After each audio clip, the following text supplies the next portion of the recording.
मोदी जी कभी धर्म के नाम पर काम नहीं करते। मोदी जी सिर्फ विकास के नाम पर काम करते हैं। हमारी भारतीय संस्कृति धीरे धीरे खत्म हो रही थी, जिसको जिंदा रखने के लिए हिंदुत्ववाद तो लाना ही जरूरी है। यही था। नमस्कार, आप देख रहे हैं सच तक न्यूज और मैं पहुंचा हूं सोनिया विहार वार्ड में। जनता मेरे साथ है, एक बार जान लेता हूं कि क्या जनता इस बार अपना रुझान रख रही है, क्या देखा जी। सबसे पहला हमारे जो देश के यशस्वी प्रधानमंत्री श्रीमान नरेंद्र मोदी जी हैं, हम लोग उनसे प्रेरित हैं। और मैं समझता हूं कि जिस देश का गार्जियन अच्छा हो तो ये निगम और सांसद और जो आपका विधानसभा में ये जो नीचे के जैसे विधायक जी हैं या निगम पार्षद जी हैं या सांसद महोदय हैं, तो ये सब अपने गार्जियन के अंदर में ही काम करेंगे। अगर हमारा गार्जियन अच्छा है, मेरे घर का गार्जियन अगर ठीक है तो मेरा घर बहुत अच्छा चलेगा। नहीं, बात मोदी जी की कर रहे हैं तो चुनाव तो क्षेत्र है ना, गली के कूड़े का है, नाली का है, सफाई का है, किस तरह के देखेंगे भैया? चुनाव चाहे राष्ट्रीय हो या क्षेत्रीय हो, चुनाव चुनाव होता है। चुनाव हम बाकी पार्टियों की तरह ये नहीं है कि हमारे पास क्या है कि मतलब जैसे बाकी पार्टियां धर्म के नाम पर काम करती है, मोदी जी कभी धर्म के नाम पर काम नहीं करते। मोदी जी सिर्फ विकास के नाम पर काम करते हैं। ये पार्टी बाकी जो पार्टियां हैं जैसे हिंदुवाद पर बात नहीं होगी, इसका मतलब बिल्कुल श्री राम की बात नहीं होगी। श्री राम की बात होगी, हिंदुवाद पर बात होगी, बात हिंदुवाद पर होगी, बात श्री राम पर होगी। श्री राम हमारे आराध्य हैं, हम सब उनके वंशज हैं। और भी लोग लगातार श्री राम के बारे में ओजस्वी मैंने देखा, जब भगवान गोयल आए उन्होंने भी सीधी बात हिंदुवाद की रखी। किस तरह देखते हैं राजनीतिक मंच से?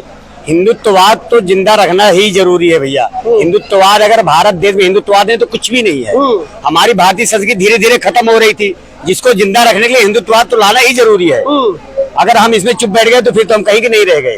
इतने साल से हम देखते हैं जिस तरह से हिंदुत्ववाद को कुचला गया, दबोचा गया, उस तरह से त्राहिमाम मच गई थी। तो बड़ी अच्छी है कि हमारे देश की जनता जागृत हुई है, हिंदुत्व जागा है, हमारी संस्कृति जागृत हुई है। सबसे बड़ी चीज ये है। हिंदुवाद काम करो ना सोनिया विहार वार्ड में। मैं कह रहा हूँ ये मोदी जी आगे हिंदुओं की इज्जत को बचा दिया, नहीं तो आने वाले समय में पता नहीं क्या से क्या हो जाना था। मोदी जी हैं तभी हम लोग बच गए, हमारी आने वाली पीढ़ी बच गई, अदरवाइज हमारी पीढ़ी बचने ही वाली नहीं थी। मोदी जी हैं तभी हम लोग बच गए, हमारी आने वाली पीढ़ी बच गई, अदरवाइज हमारी पीढ़ी बचने ही वाली नहीं थी। ऐसा खेल खेला जा रहा था।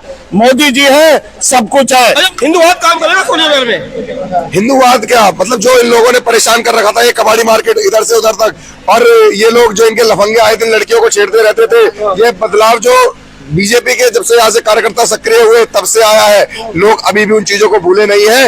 इन सड़कों के किनारों पर ये लफंगे मवाली जो ये बाइकें ले लेकर घूमते थे और बहन बेटियों को छेड़ते थे हिंदुओं की, ये कबाड़ी वाले, इनको देखती है आज भी पब्लिक तो वोट बीजेपी को ही देगी। इसमें हिंदुवाद वाली कोई बात नहीं है। हमने सबके लिए कार्य किया है। हमने किसी को अगर वैक्सीन दी है तो ये पूछ कर नहीं दी है कि आप हिंदू हो कि मुसलमान हो, लेकिन ये मौलवियों को सैलरी ये पूछ कर देते हैं कि हाँ हलाला करने के 44,000 रुपए उन्हें देते हैं, लेकिन मंदिर में बैठे पुजारी को टीका लगाने का कोई पैसा, कोई सैलरी नहीं दी जाती है।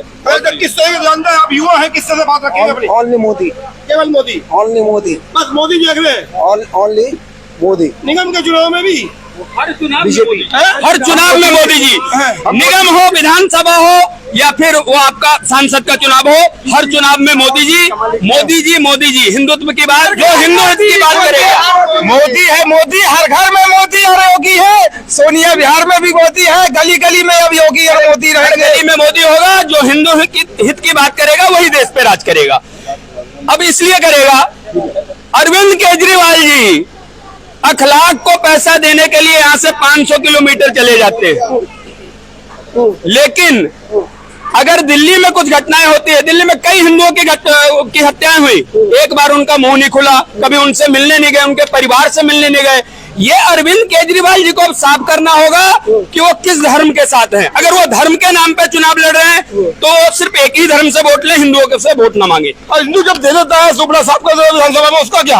हिंदू क्यों बदला जाता है हर बार विधानसभा में, क्यों हार होती है? देखिए, कुछ हैं ऐसे हमारे भाई जो कई बार आ जाता है लोगों के कुछ बिजली। इस बार तो नहीं आ जाएगा, इस बार नहीं आएगा। और जनता समझ चुकी, जनता इनके झूठे वादों को समझ चुकी, जनता इनके लॉलीपॉप को समझ चुकी, जनता ये समझ चुकी कि ये पिंजरे में रोटी फंसा करके चूहा पकड़ने का काम कर रहे हैं। तो मैं आपके न्यूज के माध्यम से अरविंद केजरीवाल जी को बता देना चाहता हूं कि हम भारतीय जनता पार्टी के शेर नहीं, हम यहाँ के कॉलोनी के जितने भी कॉलोनी के यहाँ के वासी हैं, हमें चूहा समझने की गलती न करे।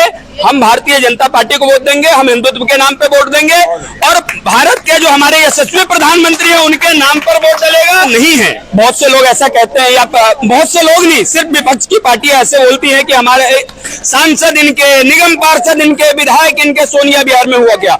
मैं पिछले 32 साल से इसीलिए भी बोलते हैं कि अनुपम पांडे दबंग है, यही बोलते हैं कि अनुपम पांडे बिल्कुल सही बोलते हैं, बिल्कुल सही बोलते हैं कि अनुपम पांडे दबंग है, बिल्कुल सही बोलते हैं। अनुपम पांडे दबंग उसके लिए है जो हमारी हिंदू बहन बेटियों को छेड़ता है। ऐसे दबंग को मैं सलाम करता हूं। अगर उन्हें अनुपम पांडे जी को दबंग बोला जाता है तो ऐसा दबंग सूरज सिंह भूमियार भी है, ऐसा दबंग यहाँ बैठे हुए, यहाँ पर खड़े हुए, यहाँ उपस्थित सभी भाई हैं। दबंग उनके लिए है जो हमारी बहन बेटियों को छेड़ते हैं। अभी दबंग नहीं है क्या? एक मिनट, बाहरी भी है, नहीं बाहरी नहीं है, यही क्या है। पिछले तीन बार यानी कि 15 सालों से यहाँ वो अपना जो मार्केट एसोसिएशन के प्रधान रहे हैं और यही रह रहे हैं। तो लोग अपना घर बेच करके कहीं जा सकते हैं, अपना बिजनेस बेच करके आपने कभी नहीं सुना होगा कि कोई कहीं जाता हो। यहाँ अपना उनका सर्कुलर रोड पे निवास है, यहाँ उनका सारा कारोबार है, यहाँ पूरे परिवार के साथ रह रहे हैं, हमारे बीच के हैं। और दबंग जो कहते हैं तो उनको मेरा यही जवाब है कि अगर कोई अपनी बेटी, अपनी बहन, अपनी माँ के रक्षा के लिए अगर दबंगई दिखाता है तो मैं ऐसे दबंग को सलाम करता हूँ। बहुत बढ़िया। किसने देखा? आप लोग अभी आपके बात को मैं जवाब दे रहा हूँ। आपने कहा कि अनुपम पांडे दबंग है, मतलब कोई भी अगर हिंदुत्व के लिए आवाज उठाना है उसको आप दबंग नहीं कहेंगे या उसको क्या कहेंगे? उसको हिंदुत्व कहेंगे। अपने रक्षा, अपने समाज के रक्षा हित के लिए आज से नहीं, तकरीबन यहाँ 20 साल से यहाँ पे निवासी के तौर पे यहीं पे रहते हैं। उनका रहना सहना नहीं, लोगों को बात आ रही है कि उनके साथ राइफल चलती है, उनके साथ झाड़ू वाला, सुनिए, झाड़ू वाला केजरीवाल का गुंडा आदमी का पार्टी जो है, जो भी उसका मतलब वो आवाज उठाते हैं कि अनुपम पांडे गुंडा है। वो उसके गुंडा नहीं है, अपनी माँ बहन बेटी की इज्जत बचाने के लिए वहाँ पे जाते हैं। उनको गुंडा कहेंगे आप? उनको गुंडा कहेंगे मात्र रक्षा के लिए? अब उनको गुंडा कहेंगे? उनको क्या कहेंगे आप? आपसे मैं पूछता हूँ। अब मैं बता, अपनी बात रखिए, मैं तो निष्पक्ष बात रखूंगा। मैं बता देता हूँ। कुछ दिन पहले की यहाँ की घटना है, आज से कोई 2-3 साल पहले की बात है। इस सर्कुलर रोड पर जहाँ अनुपम जी का ऑफिस है उससे थोड़ा आगे जाएंगे तो एक पान की दुकान आती है, शायद आप अभी जाएं तो देख ले। उस पान की दुकान पर कुछ दबंग लड़के, बहन बेटियों की हमारे छुट्टी होती थी, स्कूल की छुट्टी होती थी, तो वहां वो ग्रुप बना करके खड़े हो जाते थे, बाइक लगाते थे, सिगरेट पीते थे। ये बात किसी तरह अनुपम जी को किसी ने सूचना दी कि भैया ऐसी ऐसी बात है। अनुपम जी गए, पहले उनको समझाया। अनुपम जी अकेले ही थे, अनुपम जी किसी के साथ नहीं गए थे, कोई उनके पास एक डंडा भी नहीं था, वो अकेले गए। उन्होंने पूछा कि भाई तुम लोग यहाँ क्या कर रहे हो, कहाँ रहते हो? उन्होंने बोला कि मैं तो चौहान पट्टी रहता हूँ, मैं फला जगह रहता हूँ, मैं करावल नगर रहता हूँ। बोला यहाँ क्या कर रहे हो? तो हम तो ऐसे ही खड़े हैं। कुछ लड़कियों से अभद्रता करते हुए अनुपम जी ने उनको देखा और उनको समझाया, वो समझे नहीं। वो 5-7 थे, अनुपम जी अकेले थे। अनुपम जी ने उनको धमकाया और वो लोग अनुपम जी के ऊपर हावी हो गए। फिर अनुपम जी ने उनको समझाया, बोला बेटा यहाँ आज के बाद से आ मत जाना, ये सारी हमारी माँ बेटी हैं, हमारी बहनें हैं, यहाँ पर किसी को भी अभद्रता की इजाजत नहीं है, यहाँ आज से दिखाई मत देना। इसलिए अब विरोधी तो कुछ भी कह सकते हैं। आप ये बताइए कि मैं, अगर मेरी यहाँ बहन है, मेरी यहाँ बेटी है, मेरी माँ है, अगर इनके ऊपर कोई गलत निगाह से देखेगा और मैं इनकी रक्षा में उतरूं तो क्या मैं दबंग हो गया? क्या मैं दबंग हो गया? और अगर मैं दबंग हो गया आपकी नजर में तो मैं दबंग सही, मैं अपनी माता की, मैं अपनी बहन की, मैं अपनी बेटी की रक्षा करने के लिए अपने आप को दबंग साबित करूंगा। चलिए, ये बहुत सारे सवाल थे जो जनता कहते हैं। हमने इनके जो सपोर्टर्स हैं, जो अनुपम पांडे के साथ हमेशा चलते हैं, उनसे सवाल किया।